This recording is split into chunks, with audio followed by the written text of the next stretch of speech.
While our government's official position is not to speculate on this subject, we can choose to let our minds explore other possibilities, to use our imaginations.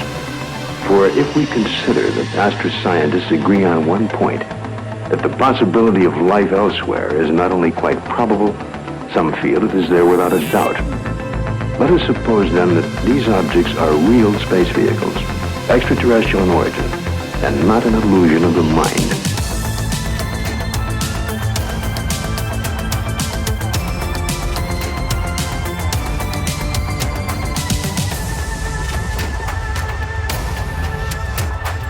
I'm Ryan Sprague, and you are now somewhere in the skies.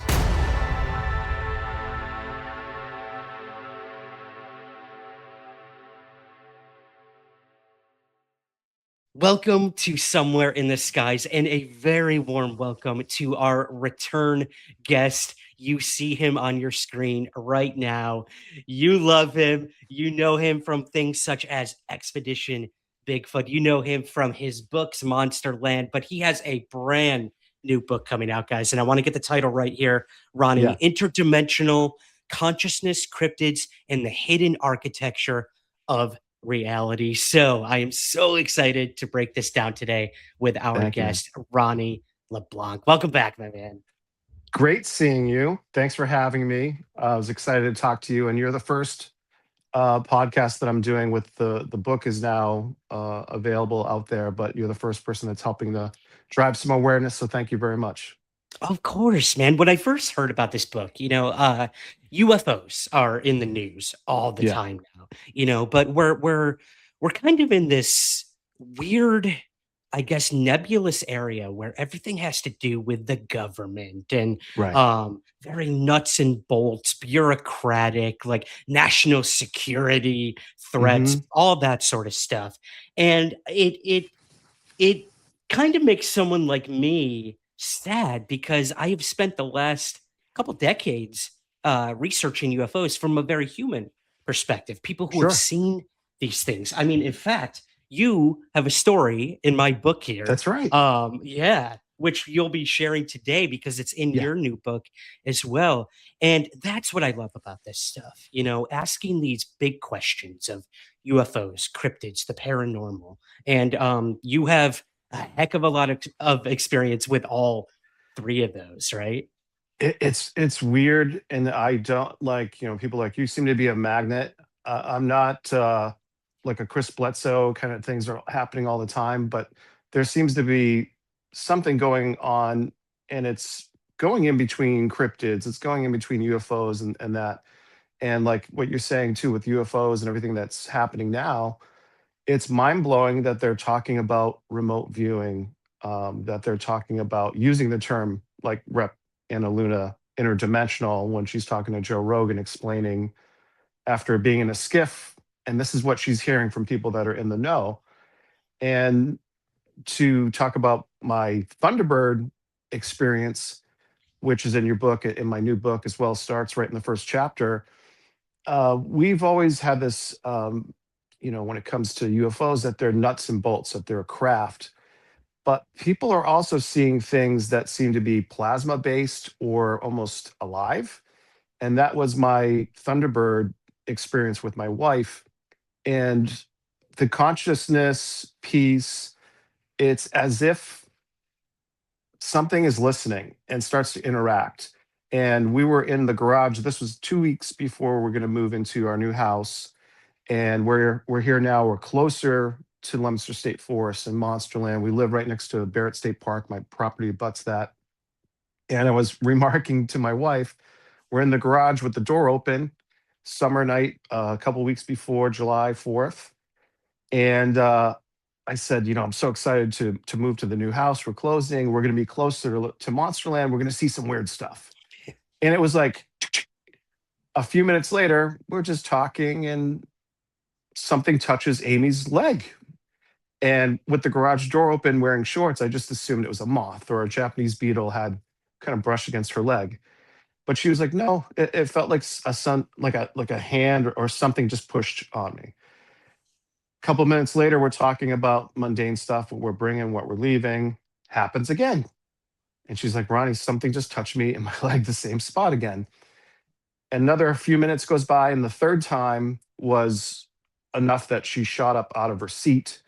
She said it felt like feathers just grazed across her leg. And she said, her words, I'm getting weird fairy vibes. Mm. And I was just kind of like, all right, there's something going on. I said, I think someone's trying to get your attention. Let's go outside. So we get up out of our chairs. We walked a short, maybe 50 feet, and we turn and face the house. And the timing was insane because it literally was like a film started, like opening scene. And here comes this orange reddish plasma based, the best description would be like a dragon or a phoenix. And I just seem to equate it with a thunderbird. And I couldn't see, like wings or beak or things like that, but it was the size of a school bus, and it was moving like a dragon flying in the sky. And we noticed it was chasing after a green one just in front of it, the same size. And they were moving like dolphins, undulating under the water. And we were just blown away and this was all silent. We both were seeing it at the same time. And right after they kind of made their appearance, they slowly went out of view, and they were going somewhere.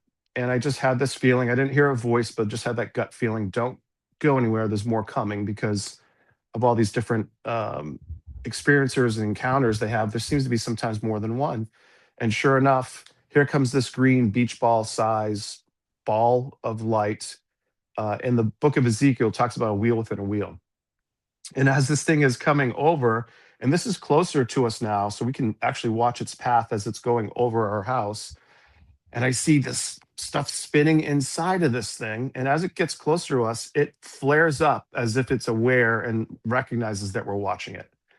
Again, completely silent, follows after those first two.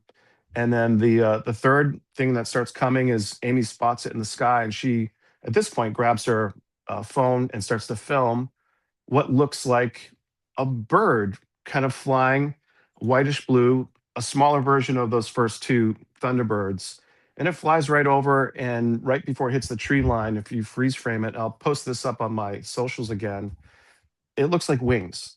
So what people may have described in ancient times as angels or these different things, we saw what would be unidentified, unexplained aerial phenomena that was not a craft, at least that we could see with our or perceive with our eyes, but it was alive, and it was something that I think the ancients have seen, and I described and um, the dragons and the phoenix. It just seems to follow in all of that, but just from a different cultural perspective or perception.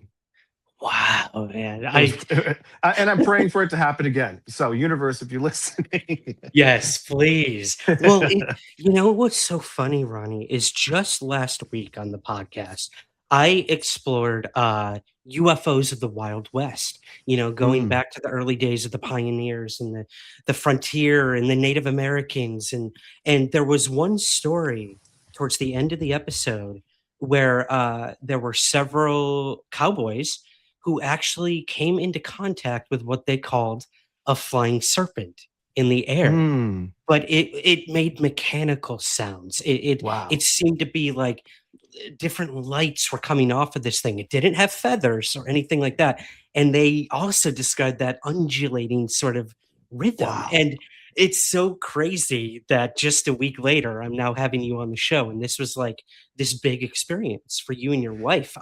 So it's, these things date back much further than like yeah, the 1800s. You yeah, mentioned the book of Ezekiel, things like that. That is such a unique experience. And you use that word alive, which I love that. I love mm, this idea of like biological UFOs or yeah, phenomena, sky critters, as they used to call them, right. stuff like that.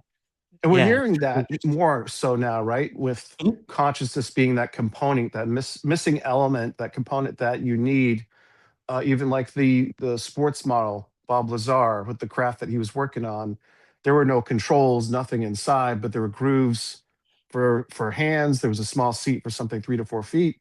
But the idea was that consciousness is what actually activates the craft, and the pilot or whoever is the non-human intelligence that's how it all works. And the idea too that UFOs may not be spaceships, but could be time machines, and we're hearing that where they seem to have this ability to mess with space time. We have just missing time when with the experience where suddenly 40 minutes is gone. So you have all these different things that are just pointing to something much larger that we're connecting with. Mm. Right, zooming out, sort Yeah, of. That's where I wanna go with you. So, we have the Monsterland books, with all of these regional cases that you've come sure. across throughout the years. You had a bunch of different experiences on your time, looking for Bigfoot, on the television show.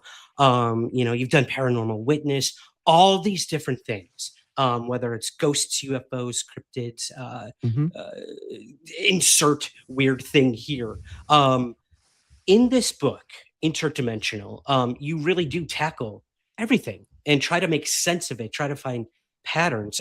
So I guess my question for you is, what really compelled you to write Interdimensional? What got you in that headspace to stop kind of looking at these things, compartmentalizing them, and kind of trying to bring them together? What inspired Interdimensional is my, I, my question. people like Stan Gordon, people like Jack Valet, people that were Charles Fort, that were looking at things and collecting these stories, and they seemed to echo something else was going on. And I think the big piece that really pushed me was my personal experience in just having encounters with these things, and that's a paradigm shift. And I think this whole thing is something that has to happen on a personal level.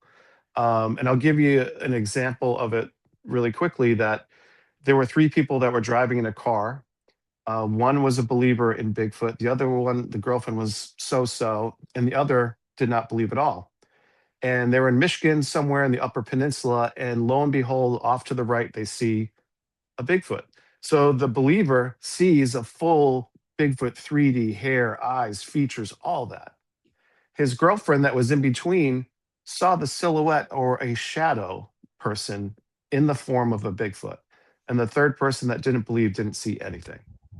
So it seems to be perception based in the sense of, are you tuning into that frequency?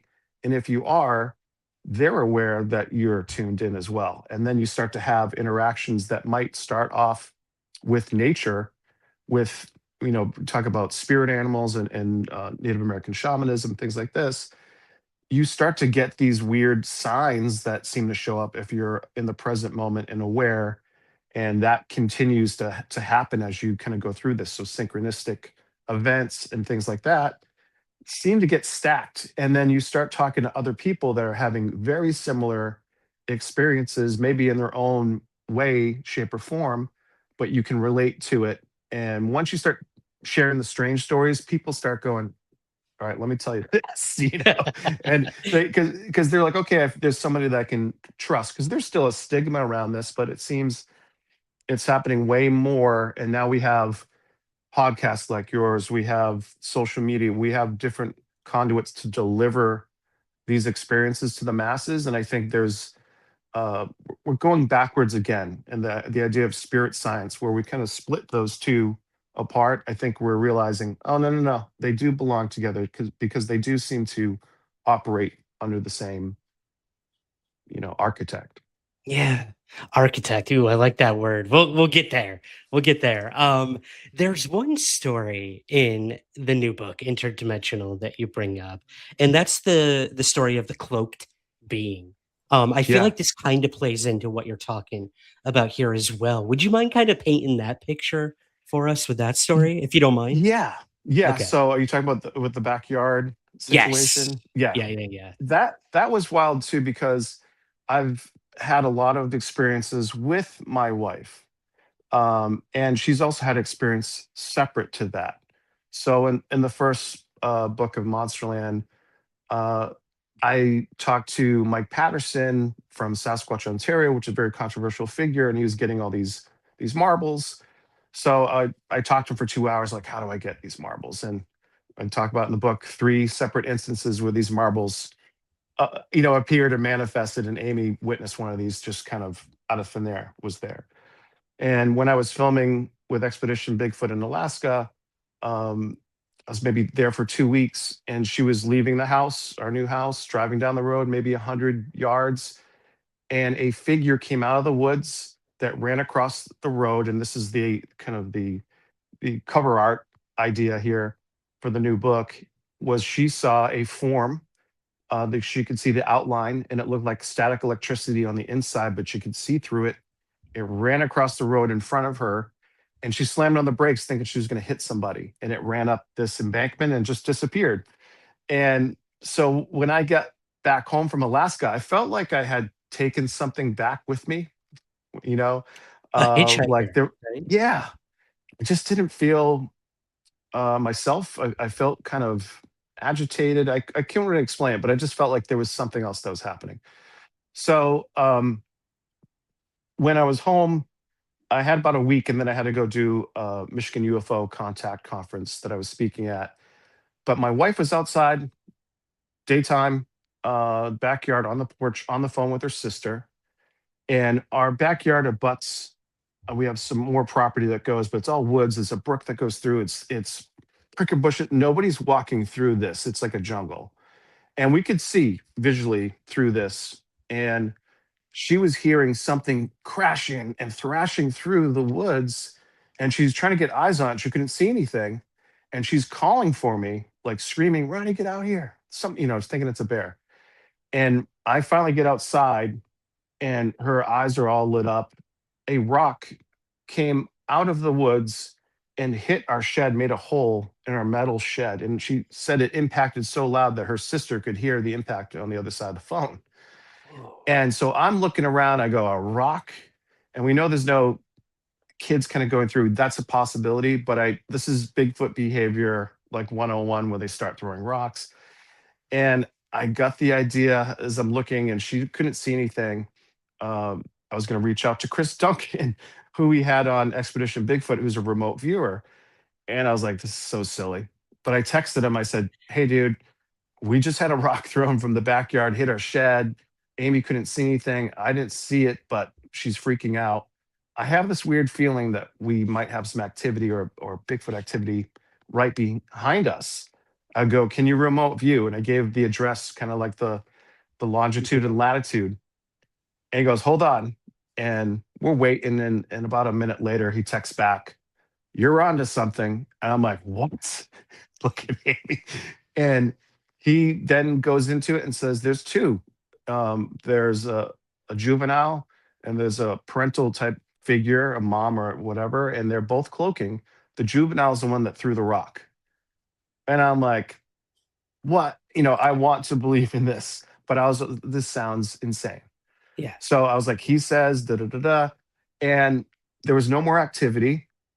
I had to then leave for the Michigan UFO conference. And this was just on my mind.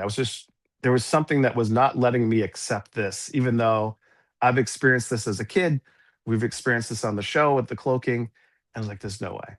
So I ended up getting back from Michigan, and it's like 1 in the morning, couldn't sleep, tossing and turning. And then finally I decide, you know what? I'm going to do a little experiment. I'm going to go in the backyard. And I felt like I just couldn't sleep. So it was almost like as if it was beckoning for me to come back outside. So I went to the edge of the deck and looked out in the backyard. We have a chain link fence, and then behind that is where all this stuff was kind of happening or emanating from. So I made it almost a little bit difficult. So I didn't verbalize what I wanted to do. I mentally projected, we talk about with Bigfoot, mind speak and all this. And I've never experienced, I never got like a voice or anything like that. You get feelings to get out, different things. But I decided that I was going to communicate. And I just got to the edge looking out, and I said, all right, if this is real, I want you to throw a rock at the shed right now. And I mean right effing. And before I could say now, boom, a rock hits the shed. And if you see like the water challenge where they're dumping cold water, it from the top of my head all the way down to my toes, I felt this surge of energy that just like put me into this place of fear, but also the sense of power. And I then said out loud, I go, okay, you're in charge. I'm going to bed. And I turned around, and we tell our kids have had experiences, weird stuff since I've been into this. And my daughter Lena had opened up the window of the second floor and yelled out, "Dad, I just heard that!" Like she saw me out there, Oh so she wow. confirmed that it wasn't something me hearing that rock hit it in my head. She heard it as well.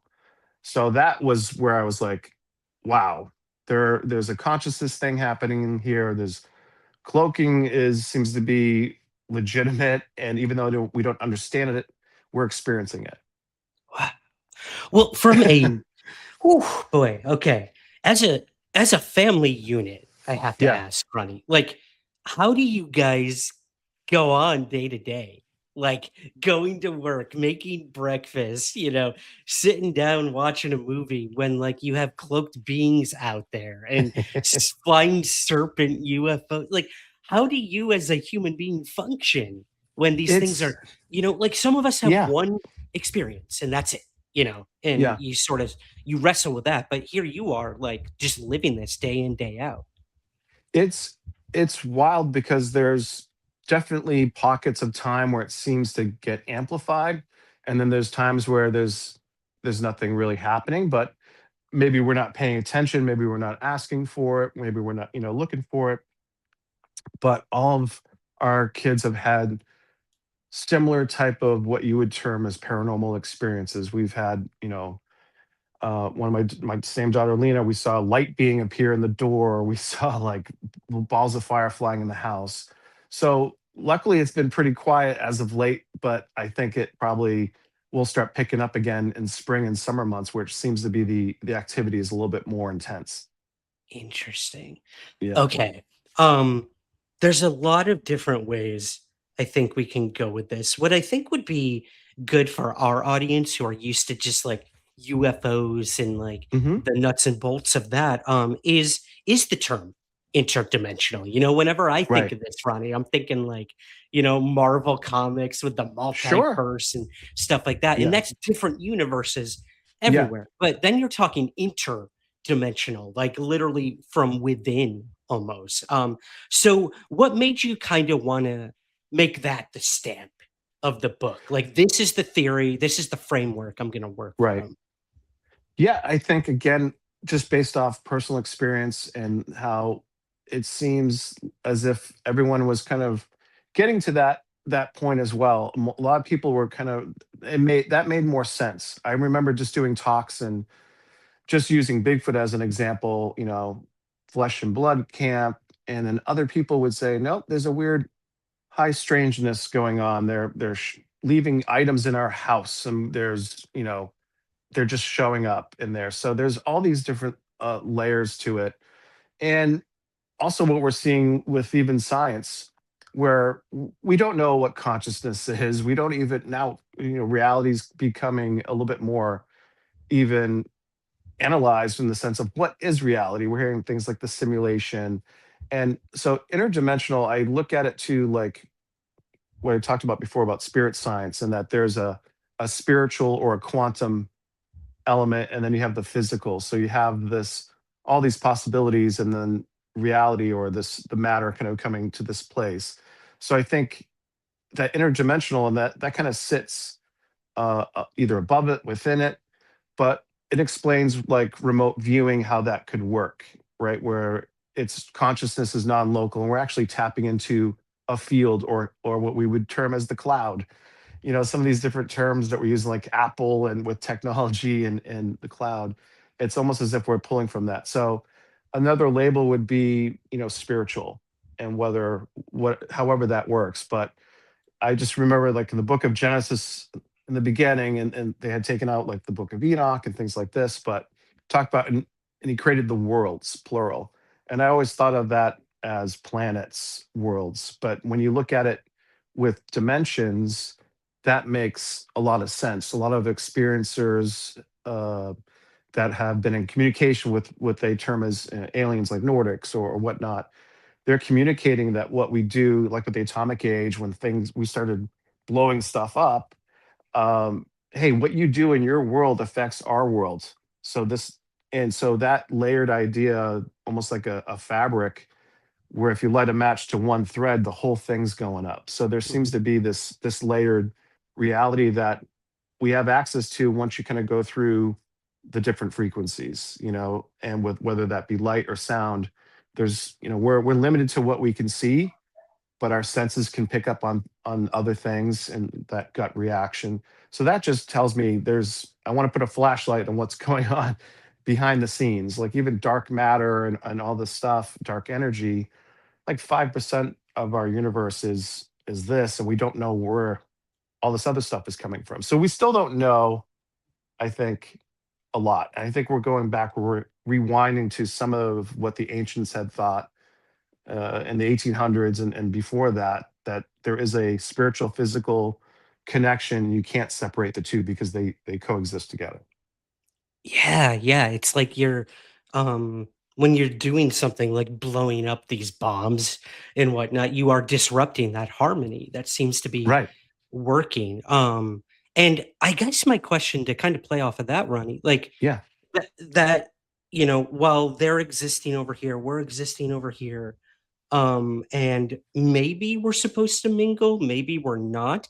Do you Hmm. think when we see these things, the Bigfoots or the ghosts or the UFOs, like, do you personally think they're just as surprised to come into contact with us as we are of them? I always go back to, like, is the ghost just as scared to see us when they see us in their home or Yeah. whatnot? What do So you think of so that that's theory? that's a great question. Hey guys, Ryan Sprague here from Somewhere in the Skies. The podcast has always been and always will be completely free for you to listen to. But creating it every week takes a lot of time, research, and resources. And to be honest, it's just never been free for me to create.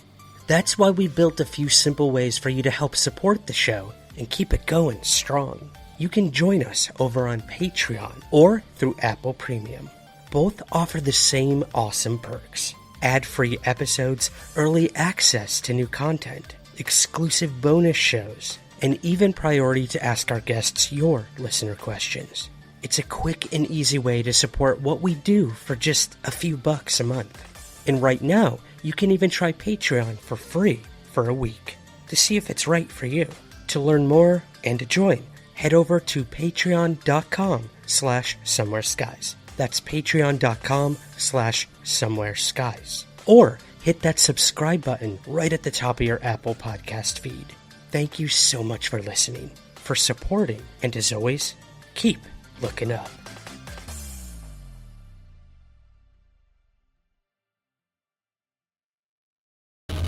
And I think of two different things. One, I talk about in the book, different witnesses that I've met that, I haven't told anybody the story. I'm going to share this with you, but there was a moment where Kentucky Sherry, who I talk about, has a sighting as they come around the corner with her husband driving, and he didn't see it. He was just driving on the road, but she looked off and she made eye contact with this Bigfoot. And she just said, she goes, it looked as surprised as I was to see me as I was to see it.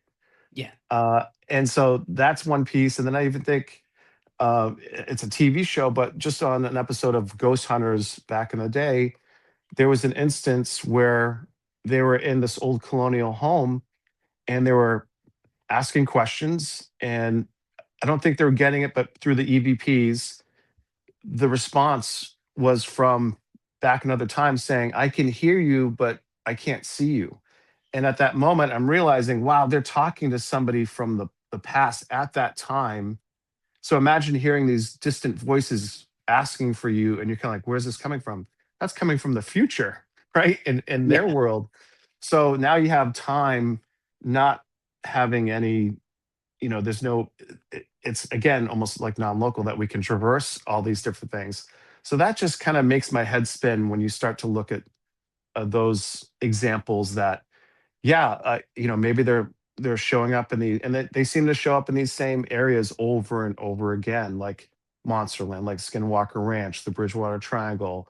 And what I found too, doing all these different talks in different libraries and small communities, is that they're having them too, and they're only talking to each other. Like, they have a neighborhood they're all seeing the same stuff, but they're not telling a soul except the ones that have seen the same thing. So I think there's a lot more that's starting to get revealed as we go further down this road. Yeah. Yeah, you're right. Yeah. And, when this UFO stuff first started with the government, it was simple military grade UFO videos, Right. very like, again, people can understand that, comprehend that. Yeah, they captured an unknown object on this gun camera. Cool. Okay. Mm. And it's considered a UFO. All right. But then when you slowly start bringing in these other things, interdimensional, the Ezekiel's wheel, this is when people start kind of being like, ugh, like I'm Yeah, not and ready to go fear there. Yeah. fear starts to come up, right? Because it starts to conflict with your religious beliefs. So, like, Yes. I was brought up Catholic, and I talk about this in the book, then Pentecostal. I now consider myself a Buddhist Christian, like a quasi of those things. But there was always a fear that if it's not good, it has to be demon or it has to be something that, so that's that blocking point, that journey I think that each person has to go down and realize some things are inherently evil, whatnot, but not everything is instantly this negative thing. And a lot of these abduction experiencers, talk about, wow, this was like I think the group Free, Ray Hernandez, where they looked at 80% of these cases that they analyzed were healing events or something positive, where initially it was fear, but then there was a positive piece behind that. And so that, again, borders the line of angels, and like Betty Andreasen who is from Yeah. Leominster. She equated her experiences as being angelic in encountering all these different Nordic beings, the Greys, and all this different stuff since she was 7 years old. So there's something to that, and I think if we look at these different experiences and we start looking at it from a wider lens, they all are going through almost like the hero's journey, Joseph Campbell kind of example, and we all have to kind of get to that point. Not everyone's going to go on the trail for the adventure. Some people are going to be refrained because of the fear that they've been taught or programmed, and I think that's the piece now that people are starting to get out of that systematic programming of what is real and what's not. Right. Threat, threat, threat. That's the word Yeah. that the government Yeah. keeps Yes. pushing at us. I get that, man. Okay. So I do want to touch on the spiritual thing because Sure. what you said really resonated with me. I grew up Roman Catholic. I still practice Catholicism in Hmm. some ways, maybe not as much as I did when I was a kid. But I now do a ghost hunting TV show in Canada, and this will be my Awesome. fifth season, I think, working with the show. And when I first went in, I was viewing all of the paranormal, supernatural stuff from a spiritual and religious standpoint, Hmm. lens, I guess would be a better word. And you know what, man? Like for me personally, I wasn't having anything happen. I wasn't having these experiences that the other members of my team seemed to be having.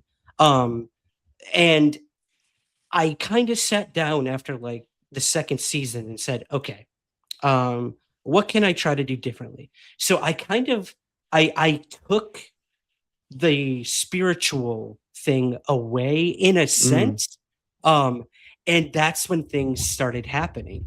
I started Interesting. opening myself up to the phenomena rather than looking at it through this is someone in the afterlife, this is someone in Mm. heaven, this is a loved one who has passed or someone who died in the house. And I actually had more things happen. I didn't like just get rid of the spiritualism. What I now do is I go into a investigation not from a spiritual lens, not from a scientific lens. I just let things I believe in Yes. nothing. I go in Yes. believing in nothing. Very Um, zen.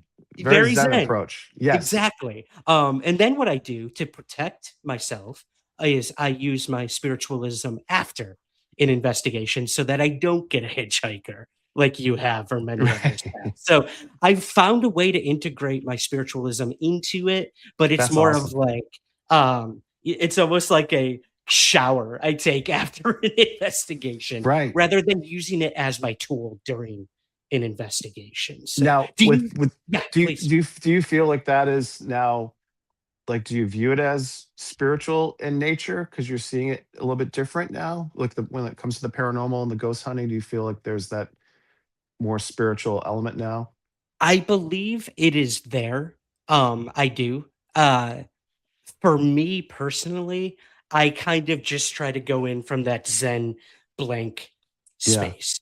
Yeah. Um, but I wanted to ask you the same question. Do you think that your beliefs before do hinder or limit your experiences with all of this interdimensional stuff? Um, or does it help it, or is it both? That's a great question. When I was writing the book, I also had recalled a couple experiences I had growing up in the church. So when I went from being Catholic and Pentecostal, and it wasn't really my decision, it was like, we're going to church here now, you got, okay.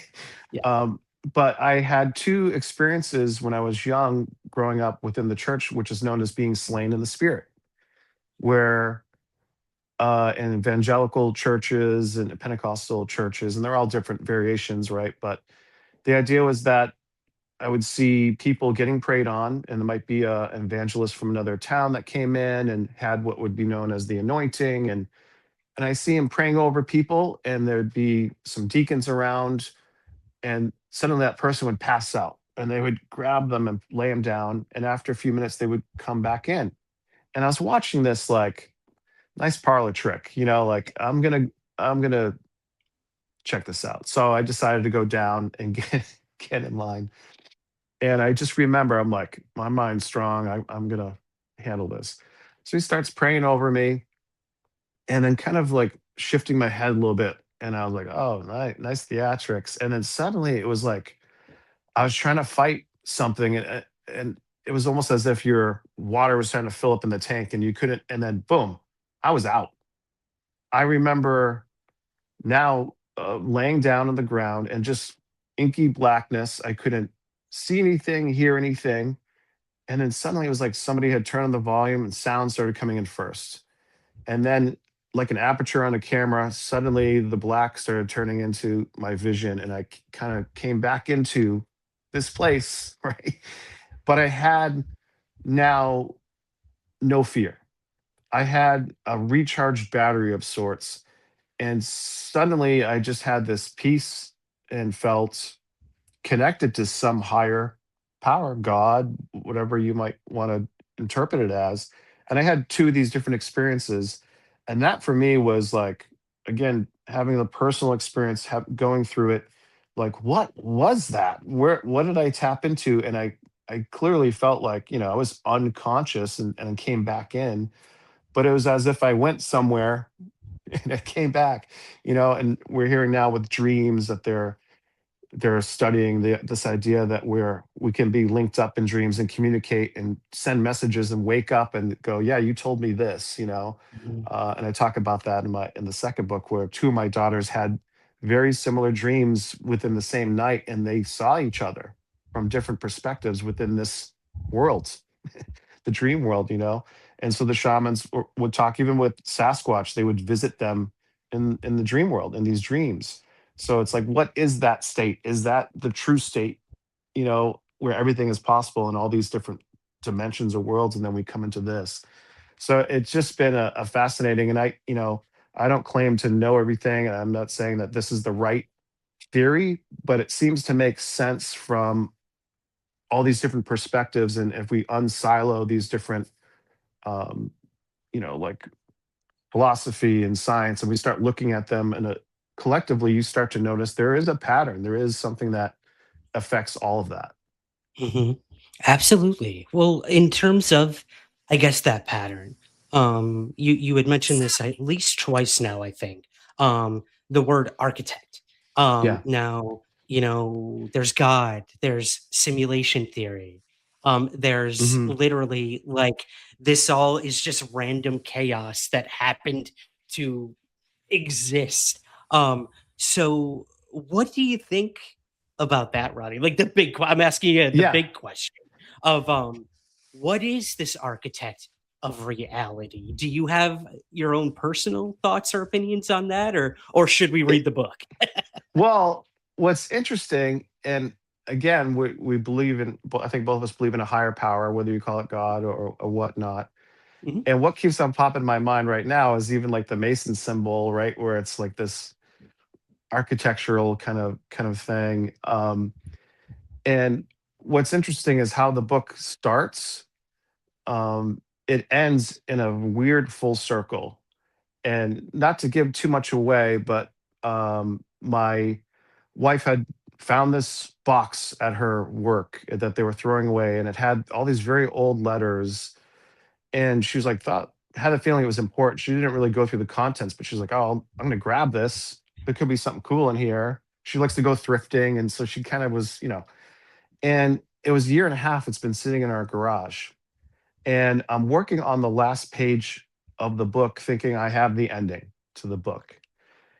And she was, it's right around Christmas time. She was looking for tissue paper, and she was like, "There's a box of tissue paper, and it's either here or at work." And she was obsessed with it for like 2 days. I'm like, "We'll get more tissue paper," you know.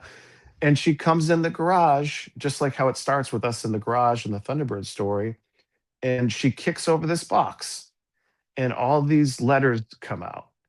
And she starts looking at the stuff and realizes, oh, this is from like the 1800s and the early 1900s, and it was from this psychologist that was studying abnormal psychology, and realized as she's looking through this book, it was like an autograph book.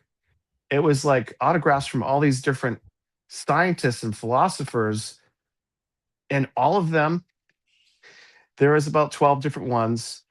They're all talking about what I'm writing about in the book, Whoa. that nature is intelligent, that, and this was like, spirit science in the 1800s. It was very accepted, but it was like, holy crap. And she goes, you know what's weird? She goes, the leg that I was tapped on 3 times in the garage the first time was the same leg that kicked the box over. And so the ending is talking about all these different people, and it was just a confirmation for me, and almost a conversation from the universe that they were listening, or whatever's listening. And so it's a wild ride how that closed out, and I realized, oh no, this is the ending. Not the end. Wow. And my whole time I was trying to write this, I felt like I was getting a cosmic pushback, where I was like, I'm gonna write today, but then I was like, I wouldn't say it was writer's block, but I felt like I was being kind of repelled back. And my wife kept saying, maybe it's something needs to happen. There's something, there's timing with everything. Just let it, don't try to grasp it, hold on so tight, let it go, let it do its thing. And so I listened to that, and I realized, whoa, if I had rushed to get this out, that box would have come after. But it seemed to be that all those things had to come in the timing. And the fact I was working on the last page of the book, literally trying to finish and messing up, and then she comes in that right time. And when she brought that box in, I just looked at it and I go, there's something UFO or alien related in this. I don't know why. And when we started going through that, it was the belief, a lot of these different people that I list in the book and go into their different studies, and they're talking about this non-human intelligence. And it just summarized everything I was talking about in the book, and they were all coming from different perspectives, but they're all focusing on the same thing. And it still gives me chills. It blew my mind. I was like, okay, whoever the architect is, just deliver this right now. Yeah. Wow, man. That is incredible. It was insane. I'm like right now, I'm like 8 months late on one of my next book being due. Oh, So awesome. I think from now on, I'm just gonna be like, sorry guys, the architect said it's not ready yet. So that's gonna It's be a my weird thing, the timing of stuff too. And yes, I absolutely. felt a real push, like, you have to get this done, you have to get this thing out. And I just had my 52nd birthday on January 3rd. And so it was kind of like, all right, you finished. This is like a birthday present to yourself to get this done. We've been putting this, it's in my mind for a couple of years. And now, like, the last 6 months have been a real push. But then, as you know, in the UFO UAP world, on a daily basis, things were starting to pop, and you're like, "Whoa, I have to add this now." And even like what James Fox is doing in DC on the 20th, with a lot of different Brazilian experiencers and the neurosurgeon, and how there was telepathic communication, and that message was that our humans are so messed up. We're so separate from our spirit, our spiritual selves. And I was like, this is extraterrestrial or whatever communicating this via telepathy, that we're out of whack with our spiritual selves, is the message that we've been hearing for hundreds of years, maybe longer, you know? Yeah, absolutely. I think again, like these things bring us back to a place that I feel that we have forgotten. I think you're Yeah. right. And Yeah.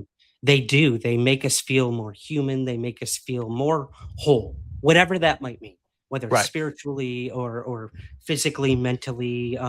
That that invisible thing we call, love or the Right. soul. Like Right. these things, these phenomena somehow interlinked, like you said, when you zoom out far enough, they make us feel more, I think, what we are supposed to be, what we are Yeah. destined to be even, you Yeah. know? Like, Yeah. Chris Bledsoe and what he's doing, and what he's sharing and communicating, and people like Jake Barber too, when, these crash retrieval programs, helicopter pilot, and as soon as, he attached to this egg-shaped craft, he feels this overwhelming sense of love and starts to cry, almost like he's in a church-like setting, like this existential experience that kind of takes you out of your body, but then you're now connected to this entire thing. And that just again repeats and repeats, and each person is just echoing the same type of story, that we got to reconnect with nature, we got to reconnect with spirit, because that's what's missing. And I do feel we're heading into this new age of, like you said, remembering, coming back to this full circle idea that not everything is separate, everything is connected. I love that. I love that, man. Um, well, to kind of wrap things up, Ronnie, Yeah. what do you hope people will take away from interdimensional? There is that, getting back to maybe what we once had.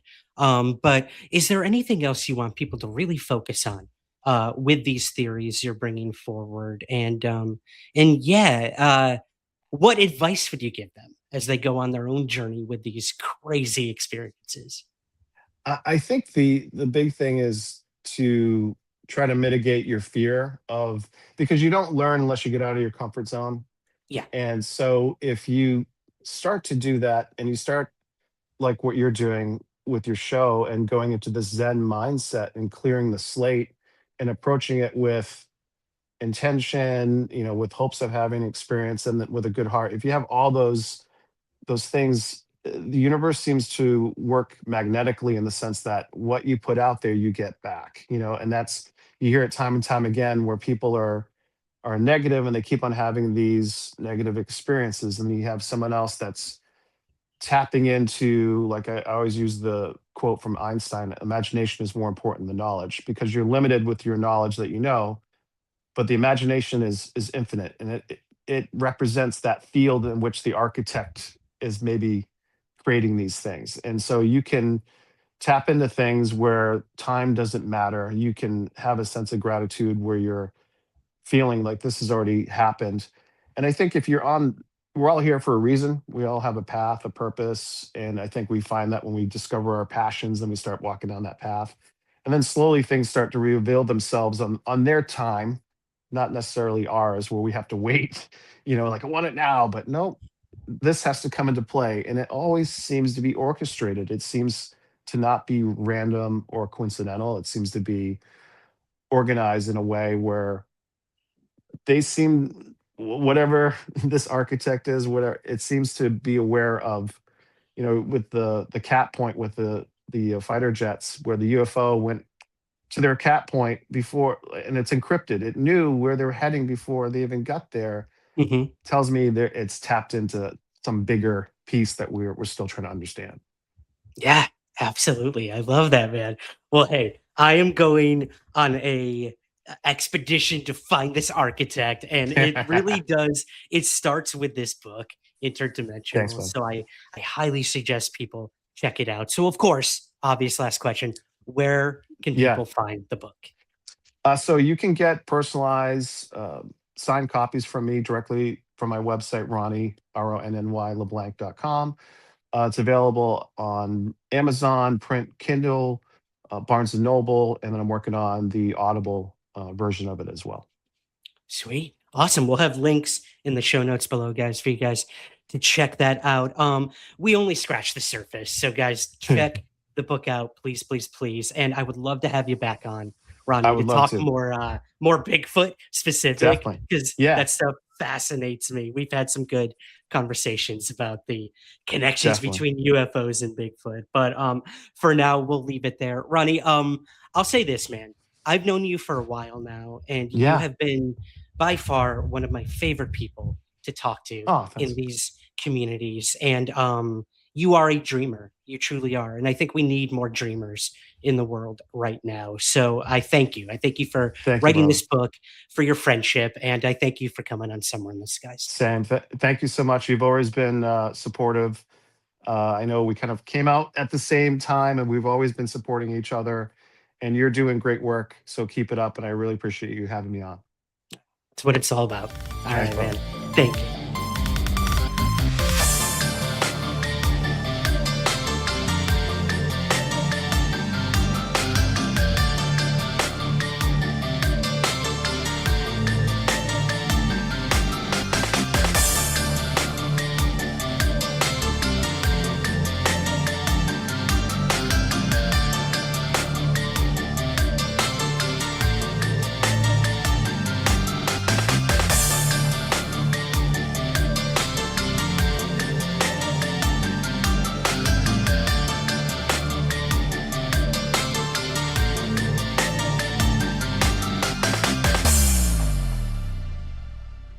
Somewhere in the Skies is part of the Somewhere podcast universe. Please take a moment to rate, review, and subscribe on Apple Podcasts and Spotify.